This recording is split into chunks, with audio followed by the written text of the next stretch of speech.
Hello guys, hello fire sign Leo, Aries, Sagittarius. Welcome dito sa aking channel, Kapalaran 888.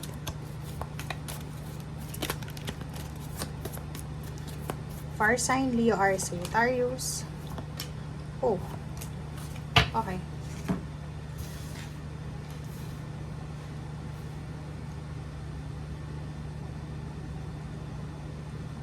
Okay guys.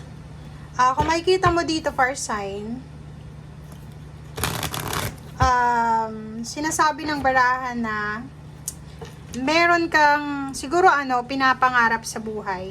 May dreams ka dito pero naka-reverse. Yung celebratory, 'di ba? Sinasabi ng barahan na siguro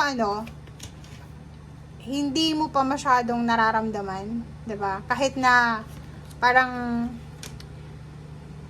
malapit ka na sa katotohanan, malapit na, like for example, malapit ka nang mag-retire, malapit ka nang umuwi ng Pilipinas kung OFW ka, malapit ka nang makagraduate or malapit mo nang mapagtapos ang mga anak mo sa pag-aaral, malapit mo nang mapatapos ang bahay mo, malapit ka nang makabayad sa mga utang mo. But ang nakikita natin dito is medyo hindi ka masaya sa araw na ito. Bakit ganun? Comment down below guys. Paki-comment sa comment section kung bakit kayo hindi masaya. Okay? Sinasabi ng baraha sa'yo dito na may mga issue sa buhay mo, relationship or financial issues, na siguro kailangan mong i-detach yung sarili mo. Kailangan mong magpakatotoo, hindi lang sa araw na ito, kundi sa araw-araw.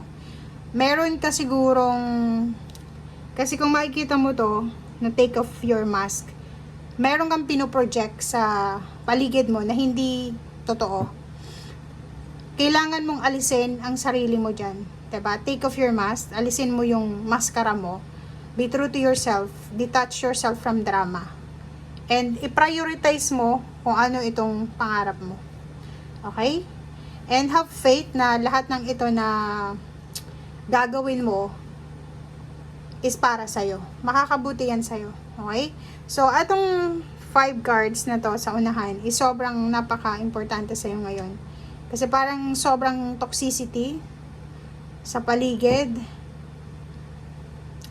na, alam mo yon, siguro dahil sa sobrang toxicity sa paligid, sobrang negativity, mas pinili mo na lang na i-project na mabait ka para makisama, 'di ba? Kaso lang masyado ng toxic na parang anong tawag dito? Nalulunod ka na sa toxicity. So kailangan mong umalis, i-detach, alisin ang sarili mo diyan and hanapin mo kung ano yung priority mo. Okay? Decision making, judgment, kailangan mong magkaroon ng desisyon. Lalo na kung tungkol ito sa pera, tungkol ito sa relationship. Isang desisyon ang posibleng gagawin mo or kailangan mong gawin na magpapabago sa buhay mo, overall na buhay. Meron ditong parating na financial success, recognition, rewards, graduation, retirement, blessings, abundance. Makakaipon ka din ng pera or pwedeng yun yung una mong prospect sa araw na ito is if ever man dumating yung pera mo or kung ano man tong hinihintay mong success, ang una mong gagawin is mag-ipon ng pera. Okay? So, today is sinasabi siya ng baraha, detach yourself from negativity. Huwag mong sayangin yung oras mo sa araw na ito para isiksik yung sarili mo sa isang relationship, sa isang trabaho, sa isang company, sa isang community.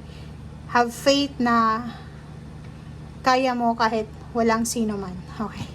Decision making na pwedeng magdala sa'yo sa panibagong estado ng buhay mo.